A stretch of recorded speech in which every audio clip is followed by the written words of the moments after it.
What's up? It's Max Sinclair here, yet again from Snowball Creations, the paid ads agency, which I've been running for about 4 or 5 years now. I'm going to be looking at Google Ads brand campaigns. Should you be doing them in the first place? What the hell are they? If you did them, how might they look? So I'm going to go into actually how I would create one myself, which gives it away. You probably should do them. And we're gonna cover all of that in this video. I do these videos every Wednesday. Please do subscribe if you like this kind of content, by the way. Hit that like button to make me smile.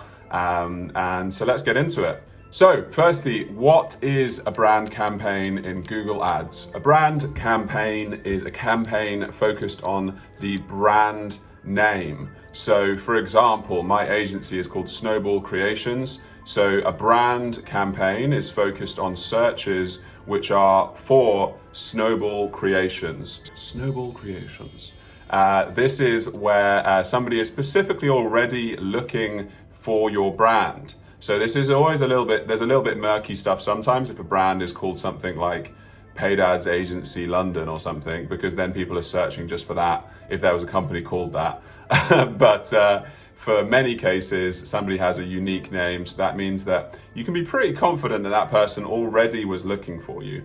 So why would you not use a brand campaign? Firstly, the negatives of a brand campaign is that you're really obviously paying to have somebody click on an advert to come to your website when they've already decided that they want to go to your website. That's most likely what that person is looking to do because they're looking for your brand name. So why would you pay for that? That's like one negative. It's quite a serious negative to consider.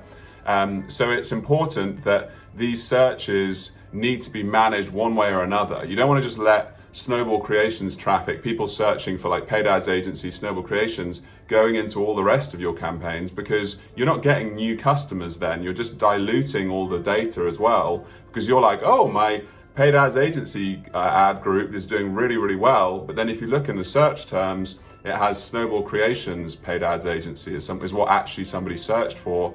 So that person already knew us, they already wanted to go ahead. So you're giving more votes to that particular ad group that you should do, because really it's not getting you new customers. So that's one of the big negatives.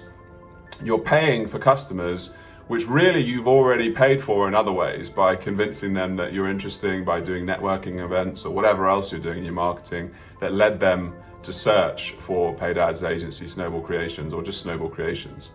So this is the negative. But what's the positives of this? So the positives are that firstly, competition exists. So there might be other agencies and they can register in their AdWords system keywords to target your brand's name. So Snowball Creations, they could put that as a phrase match and they could try and attack us. They could try and take our customers. It's quite a classic thing that a lot of people like to talk about. I actually have another video about this though, about ghosting your competitors. I personally actually don't find that it works very often. I'll link that video, but generally speaking, that is something that many people do. So if you have your own brand campaign, you can protect yourself against those clicks, because if somebody is bidding and you are also, you will have really high quality scores. Like we have, you can get 9 and 10 out of 10 quality scores with your own brand's name, because your domain is Snowball Creations. Like the entire website says it everywhere. You are the obvious choice for somebody searching for Snowball Creations. People will very often click on you instead of other search results. So your click-through rate will be very high. So your quality score is going to be as high as it can really be. So your competitors, you will beat them, and you can bid very low, very cheap to beat them too, because Google ultimately does care about giving the correct result for people as well as just making people pay for clicks.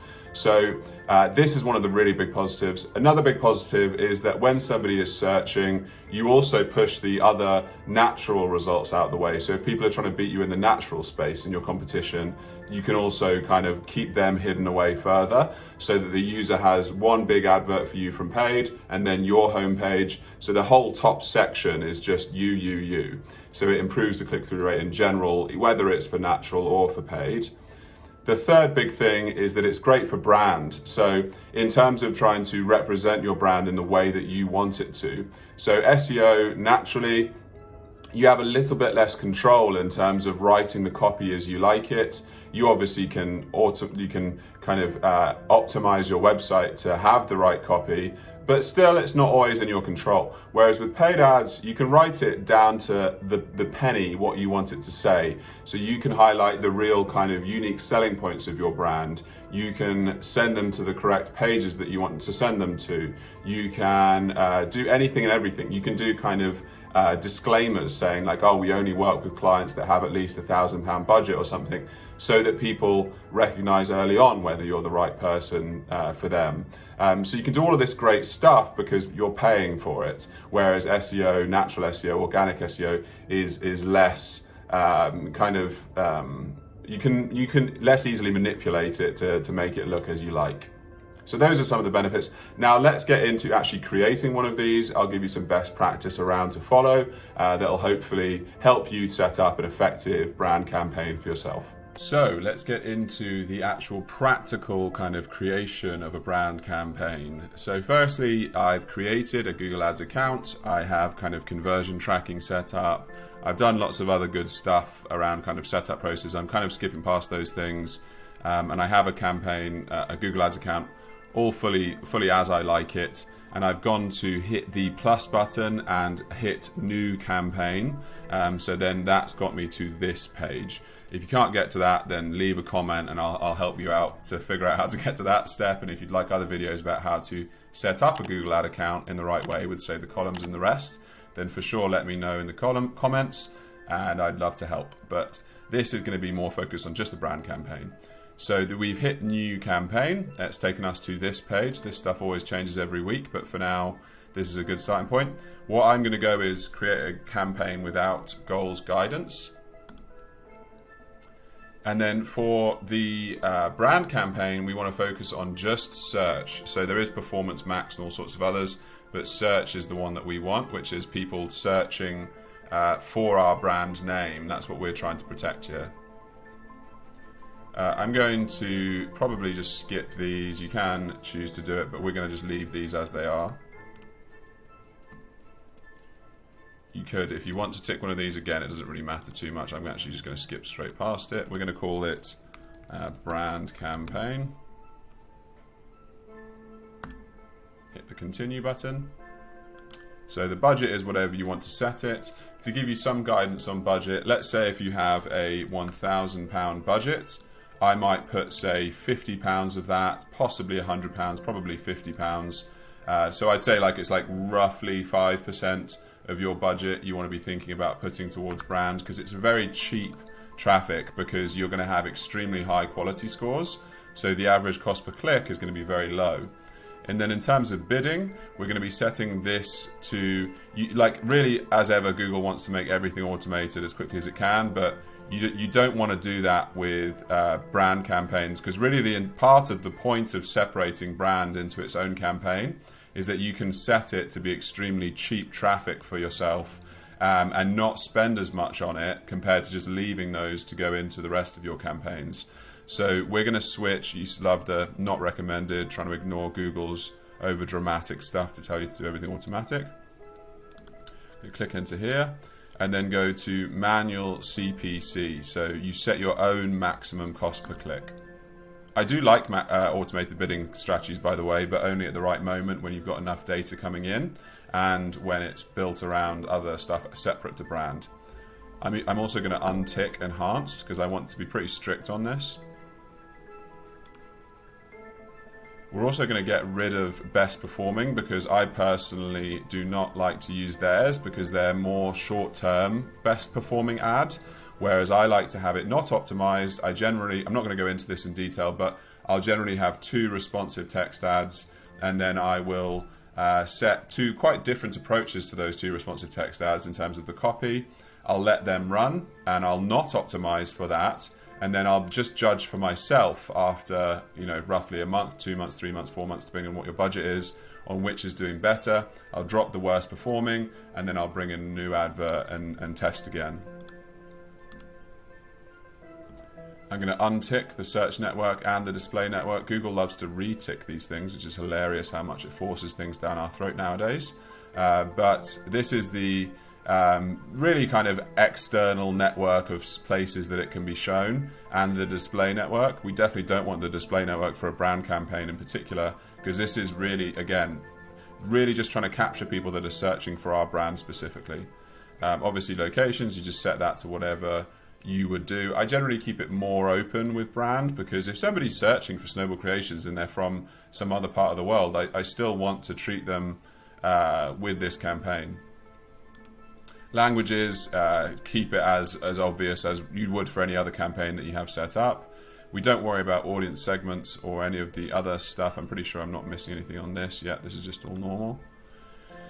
More settings, again, ad schedule. I keep it more open for brand campaigns, so maybe you would get rid of weekends, but again, I think if somebody's more actively searching for your name, then even if it's on the weekend or any time, it's a very high quality bit of traffic that you want to grab, so I would keep it more open.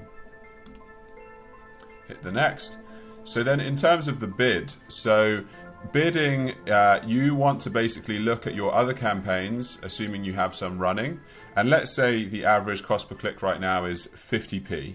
So I would generally go a little bit lower than that 50p average, because it's cheaper, because you know that you will have extremely high quality scores, because your ads is going to be extremely relevant, but also your landing page is going to be unbelievably good, because as I mentioned earlier in this video, if my website domain is Snowball Creations and every part of the page talks about Snowball Creations, you're going to have extremely good quality scores, and backlinks into that website for all of the other stuff that makes you have good quality scores. So let's say if it was 50p, I might set it to be 20p initially, and you can start a little bit too low, and then if you're not getting any clicks, raise that up a little bit and just find that happy medium where you are taking all of the search impression share. Search impression share is the column that you'll be thinking about to judge. If search impression share is like 100%, that means you're getting everybody searching. If it's more like 20%, that means you're not bidding high enough. So that's what we might judge later on to whether you need to raise this or lower it. But let's say you start with 20p. And then keywords, I won't actually necessarily always bother to do this at this kind of setup step, but in this situation I'm going to for brand, because it's very easy. So Snowball Creations, all I would do is put Snowball Creations in as a phrase match, which is where you put the quotes around either side. And then I like to put Snowball Creations as an exact match too. So that's the only two keywords I'm going to have in this entire thing. Just as a small note, if your brand's name is just one word, you don't need to have a phrase match. Like let's say if my other company is called Foresight. So if I was doing one for Foresight, I would just have Foresight and that's it. Because Foresight is such a unique word that if somebody's searching for that, it's obviously us. And I don't need to have exact, because actually maybe I would have exact, because if somebody was searching for us and only typed in Foresight, that's more relevant. So I like to separate it, because you might want to bid differently on those two different versions, because exact is unique. But let's just say, let's go back with Snowball Creations.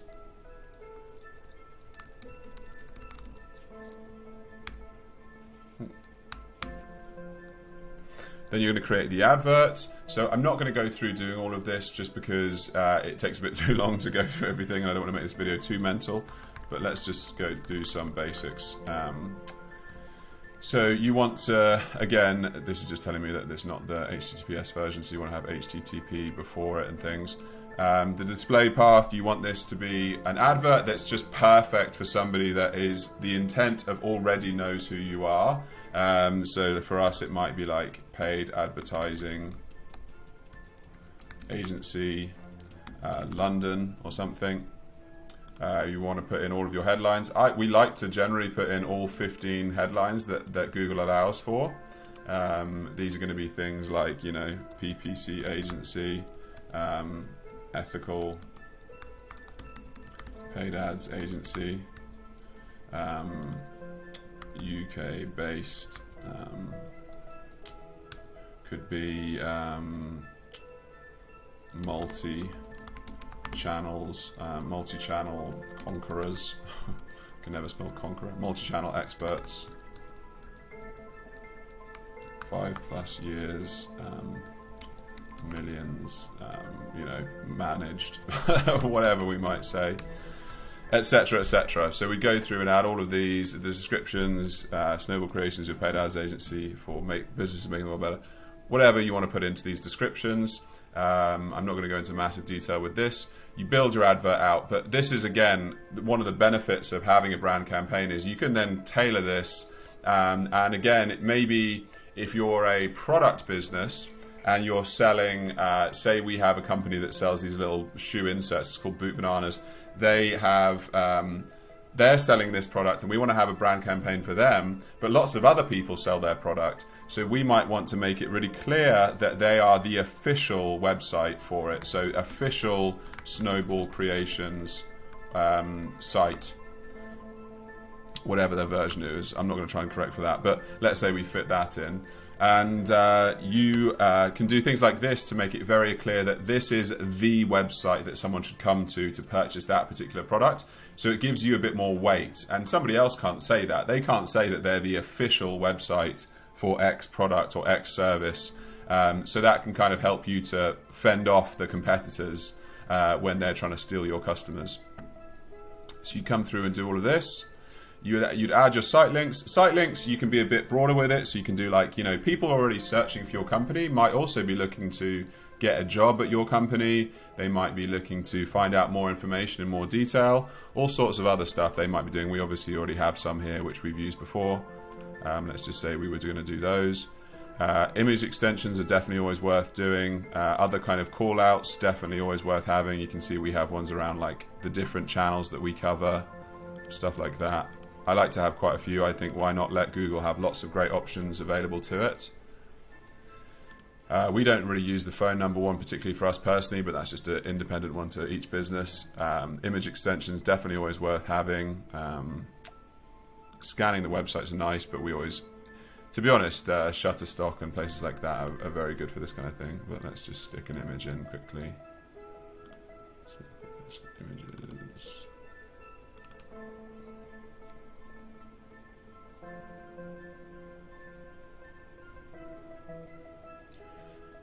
And then once these things are all set up, we're pretty much there.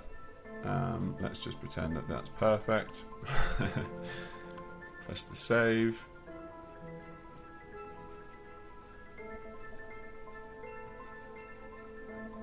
And there are more extensions. You want to check these. Sometimes these will be helpful if you wanted to have a lead forms. Those can work. They'll be generally slightly lower quality, but you'll get a lot more of them. Price extensions, that's obviously particularly for e-commerce, but it can be helpful for other things. Promotional, that can be interesting. And ultimately you'll hit save. Obviously there'll be a bunch of things that aren't quite correct right now because I've charged through this, but you can then ultimately, you're pretty much finished, and you can hit the launch button. It won't have a launch button because I need to fix some of these problems, but this is the basic premise of creating your brand campaign. Let's just quickly try and do a couple of weird things to get it to work for us. Let's do a broad Snowball Creations, and I think that might make it accept that one.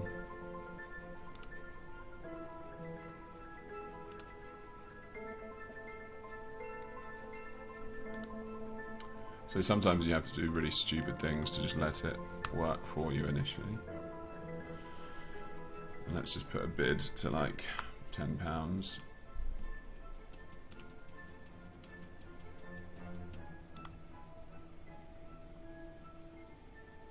One ad. What's the problem with the advert? Too few elements in the collection.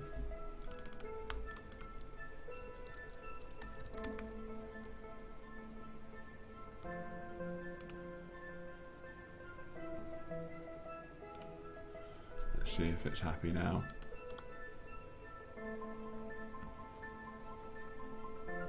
So that's fine. So now we can hit the publish button.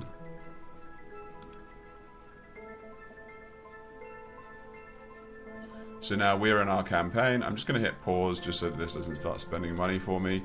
But this is now your campaign. So this has got a budget of 50 per day. Obviously, we don't want to spend 50 per day. I actually put that in the wrong at that time. You just do 50 divided by 30, for example, would be £1.66. If we were having that imaginary budget of £1,000 and we were going to spend 50 per day. So a budget of £1.66 in this particular example. Yeah, there you go. We've got our ad group, just one ad group, and it's just got Snowball. This would be obviously change this just to make that work. It would be Snowball Creations, and it would be a phrase match was what we wanted for that one, and then an exact match for Snowball Creations as well. Max CPC of £10. So let's say cost per click is quite expensive for agencies, but let's say if our average was like £8, I might set that to £4 and £4. And there we have it. That is the brand campaign. So you want to monitor this. You want to start a little low with the CPC, see if you get clicks and see how it goes. See how the conversions come out. Look at that search impression share block here. So what percentage of the impressions are you getting? If that's near 100%, that means you could possibly bid a little bit lower and still get all the clicks. If that's down at like 20%, that means that you're not bidding high enough to capture all of the clicks. So you want to find the balancing force with that column is especially helpful.